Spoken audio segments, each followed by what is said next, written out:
ஓம் அமிர்தேஸ்வரியே நமக நம சிவாயா. இன்னைக்கு அம்மா குழந்தைகளை வளர்க்கும் முறையை பற்றி சொல்லித்தராங்க. என்னென்னலாம் பார்க்கலாம். 5 வயது வரை குழந்தைகளை மிகவும் அன்புடன் வளர்க்க வேண்டும். அதாவது பிறந்த குழந்தையிலேருந்து ஒரு 5 வயசு வரைக்கும் ரொம்ப அன்பாக பார்த்துக்கணுமா. அதுக்கப்புறம் 5 வயசுலேருந்து 15 வயசு வரைக்கும் ரொம்ப கண்டிப்போடு வளர்க்கணுமா குழந்தைங்கள. ஏன்னா 15 வயசுக்கு மேலே குழந்தைங்களுக்கு சில பேர் வீட்டில் அன்பு செலுத்துகிறதே கிடையாது. அதனால தான் குழந்தைங்க வழி தவறி போயிடுறாங்க. 15 வயசுக்கு மேலே நீங்கள் திருப்பி அன்பு செலுத்தணும் அப்படிங்கிறாங்க. அந்த அன்பு மட்டும் செலுத்தலை அப்படின்னா கண்டிப்பாக அவங்க வழி தவறிடுவாங்க அப்படின்னு சொல்லிடுறாங்க. அந்த 5 முதல் 15 வயசு வரைக்கும் உள்ள காலகட்டத்தில் குழந்தைங்களுக்கு வாழ்க்கையில் ஒரு அஸ்திவாரம் தான். நம்ம தான் அது கண்டிப்போடு வளர்க்கணும்.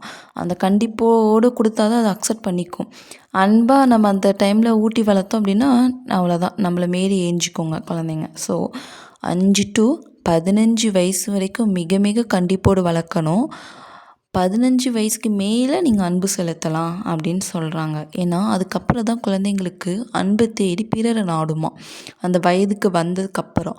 ஸோ அதுக்கு அப்புறம் நம்ம ரொம்ப கவனமாக அன்பாக சொல்லி தப்பை சொல்லி புரிய வைக்கணும். கண்டிப்பு இல்லாமல் நீ இப்படி தப்பு பண்ணியிருக்க, இப்படி பண்ணாதப்பா, இது சரியில்லை, கொஞ்சம் அன்பாக சொன்னால் குழந்தைங்க அக்செப்ட் பண்ணிப்பாங்கன்னு சொல்கிறாங்க.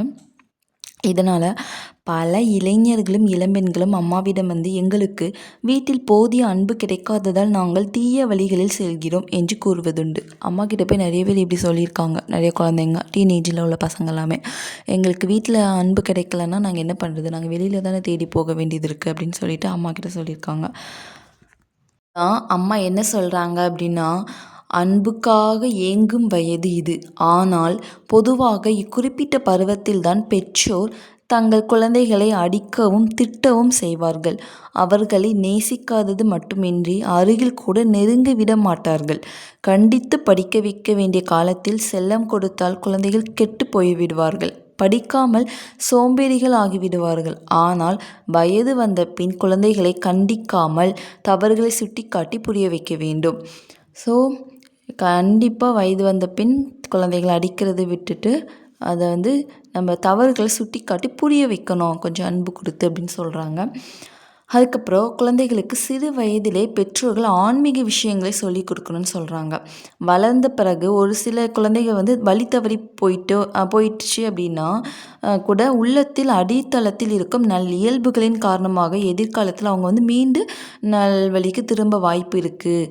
அதனால் அஸ்திவாரம் ஸ்ட்ராங்காக இருக்கணும். குழந்தைகள் நம்ம பிறந்த குழந்தைக்கு நம்ம எப்படி அம்மா அப்பா சொல்லி கொடுக்குறோம், ஸோ அதே மாதிரி தான் ஆன்மீகத்தையும் நிறைய அந்த குழந்தைகளுடைய மனசில் ஆழமாக பதிய வைக்கணும். எப்படி நம்ம உறவு முறைகளை சொல்லி கொடுக்குறோம், ஆன்மீகத்தையும் அப்படி தான் ஊட்டணும் நம்ம சொல்கிறாங்க. ஸோ குழந்தைகள் முன்னிலையில் வேலைக்காரர்களையோ பிறரையோ திட்டவும் இகழவும் கூடாது. நாளை அவர்களும் அதை பின்பற்றுவார்கள்.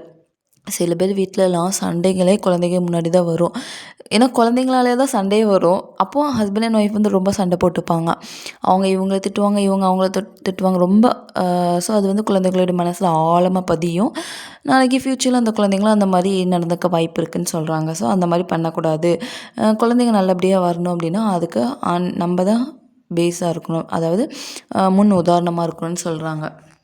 அதாவது பணம் இன்னைக்கு வரும் நாளைக்கு போகும். ஆனால் சுபாவம் அப்படிங்கிறது நிலைத்து நிற்கும் இல்லையா. அந்த பழக்க வழக்கம் அப்படிங்கிறது நம்மளுக்கு சின்ன வயசில் என்ன சொல்லி தந்தாங்களோ அதுதானே நம்மளுக்கு பெரிய நம்ம ஃப்யூச்சரில் பெரிய பிள்ளைங்களானாலும் அதுதான் அப்படியே நிலைச்சி நிற்கும் இல்லையா. அது 5இல் விளையாதது 50இல் விளையாது.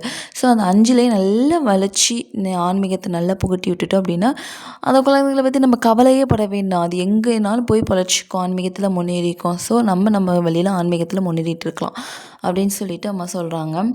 அதாவது பணக்காரர்களும் குழந்தைகளை தங்கள் வேலைகளை தாங்களே செய்ய பழக்க வேண்டும், அதாவது பழக்கப்படுத்த வேணும் அப்படிங்கிறாங்க. சில பேர் வீட்டில் பணக்காரங்க அப்படின்னா கொஞ்சம் வசதி அதிகமாக இருக்குது அப்படின்னா குழந்தைங்களை குழந்தைங்களோட வேலையை அதுக்குன்னு வேலைக்காரவங்க யாராச்சும் வச்சுருப்பாங்க. அவங்க தான் அந்த குழந்தைங்களோட வேலை எல்லா வேலையும் செய்யணும். சாப்பாடு ஊட்டுறது, அந்த குழந்தைங்க குளிக்க வைக்கிறது எல்லாமே. அதாவது ஒரு சின்ன வயசு வரைக்கும் ஓகே. பெரிய பிள்ளைங்கனால நான் அந்த குழந்தைங்களுக்கு டிஃபன் பேக் பண்ணுறது, சாப்பாடு ஊட்டி விடுறது, அவங்க ட்ரெஸ்ஸை வாஷ் பண்ணுறது. ஸோ நீ சாப்பிட்டியா, உன்னோட தட்டை நீ தான் வாஷ் பண்ணணும், அந்த மாதிரி சொல்லி கொடுக்கணும். பணக்காரவங்களாக இருந்தாலும் ஓகே, யாராக இருந்தாலும் என்ன, பணம் இன்னைக்கு வரும் நாளைக்கு இருக்குமான்னு தெரியாது. ஸோ நீ இன்னைக்கு என்ன பழகுறியோ அதுதான் நாளைக்கு நிலைச்சி இருக்கும்ன்ட்டு அம்மா சொல்கிறாங்க ஸ்ட்ராங்காக. ஆசிரியர்களிடம் பணிவுடன் நடக்க கற்றுக் கொடுக்கணுமா. பணிவுள்ள மாணவனுக்கு தான் கல்வி, குறிப்பாக ஆன்மீக கல்வி பயனளிக்கும்னு சொல்கிறாங்க. பணிவு எங்கே இருக்குதோ அங்கே ஆன்மீகம் நிலைச்சி நிற்குங்கிறாங்க. கல்வி கற்கும் மாணவர்கள் வேறு வேலைகள் எதுவும் செய்ய வேண்டாம் என பெற்றோர்கள் எண்ணுவது சரியல்ல. வாழ்க்கைக்கு ஏட்டுக்கல்வி மட்டும் போதாது, குழந்தைகளை வீட்டு வேலைகளை செய்யவும் பெற்றோர் பயிற்சிவிக்கணும்னு சொல்கிறாங்க. சில பேர் வீட்டில் குழந்தைங்க காலேஜ் வரைக்கும் படிக்கிற முறை கொஞ்சம் வீட்டில் எந்த வேலையும் செய்ய மாட்டாங்க. கேட்டால் என் பொண்ணு நல்லா படிக்கணும், அதனால் ஃப்ரீயாக விட்டுட்டேன், அவள் படிக்கிற நல்லா படித்து நல்லா வேலை பார்க்கணும்ல அப்படின்னு சொல்லுவாங்க. ஏம்மா அதுக்குன்ட்டு அவங்க வீட்டில் உள்ள அவங்க அந்த பொண்ணு யூஸ் பண்ண நம்ம பிளேட்டு, ட்ரெஸ்குள்ளேயே வாஷ் பண்ணக்கூடாது, வீடு பெருக்கக்கூடாது. சில பேர் வீட்டில் அப்படியே ஒதுக்கி வச்சுருப்பாங்க அந்த குழந்தைங்க. நீ படிக்கணும், நீ படித்து நல்ல மார்க் வாங்கணும், நாளைக்கு சமுதாயத்தில் நீ ஒரு டாக்டர் ஆகணும், நீ ஒரு இன்ஜினியர் ஆகணும், நாளைக்கு நம்ம கௌரவம் எப்படி இருக்கும், நம்ம குடும்ப கௌரவம் அப்படி இப்படின்னு சொல்லிவிட்டு அந்த குழந்தைங்கள ஃபுல் ஸ்ட்ரெஸ் கொடுத்து மைண்ட் லெவலில் படிப்பு படிப்பு படிப்பு. ஸோ இந்த மாதிரிலாம் இருக்கக்கூடாது. குழந்தைங்க படிக்கவும் செய்யணும், அதே மாதிரி வீட்டு வேலைகளை செய்கிறதுக்கு கற்றுக்கொள்ளணும் அப்படின்னு சொல்கிறாங்க. குழந்தைகளை தாலாட்டு பாடியும் கதைகள் சொல்லியும் தூங்க வைக்கும் பெற்றோர்கள் தெய்வீக கீர்த்தனைகளையும் இறைவனை பற்றிய கதைகளையும் தேர்ந்தெடுக்க வேண்டும். இதன் மூலம் குழந்தைகளுக்கு இறை எண்ணம் உறுதிப்படும், குழந்தைகளது உள் மனதில் நல்ல இயல்புகள் பதியும். குழந்தைகள் படிப்பதற்கு நல்ல புத்தகங்கள் தேர்ந்தெடுத்து கொடுக்கணும்னு சொல்கிறாங்க. ஸோ குழந்தைகளை நைட்டு நம்ம தூங்க வைக்கும்போது ஆன்மீக கதைகளை சொல்லலாம். அதாவது சின்ன குழந்தைங்கன்னா நம்ம அந்த குழந்தைங்களுக்கு புரிகிற மாதிரி கதைகளை தேர்ந்தெடுத்து சொல்லி கொடுக்கணும். இந்த மகாபாரதம், ராமாயணம், வாழ்க்கைக்கு தேவையான ஆன்மீக கல்வி, ஆன்மீக சிந்தனை, ஆன்மீக பற்று அதை சின்னதுலேயே நம்ம ஊட்டி ஊட்டி வளர்க்கும் போது தான் அது நிலைச்சி நிற்கும் அப்படின்னு அம்மா சொல்கிறாங்க.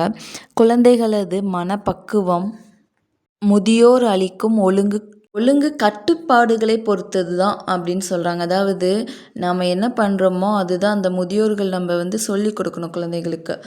அப்படி கொடுக்கும்போது அந்த குழந்தைகளுடைய மனப்பக்குவம் சின்னதுலேயே வளர ஆரம்பிக்கும் அம்மா சொல்கிறாங்க ஸ்ட்ராங்காக. ஸோ குழந்தைகளை அம்மா சொன்ன வழியில் வளர்க்கும்போது குழந்தைகளை நாளைக்கு ஆன்மீகத்தில் முன்னேறிட்டு இருப்பாங்க.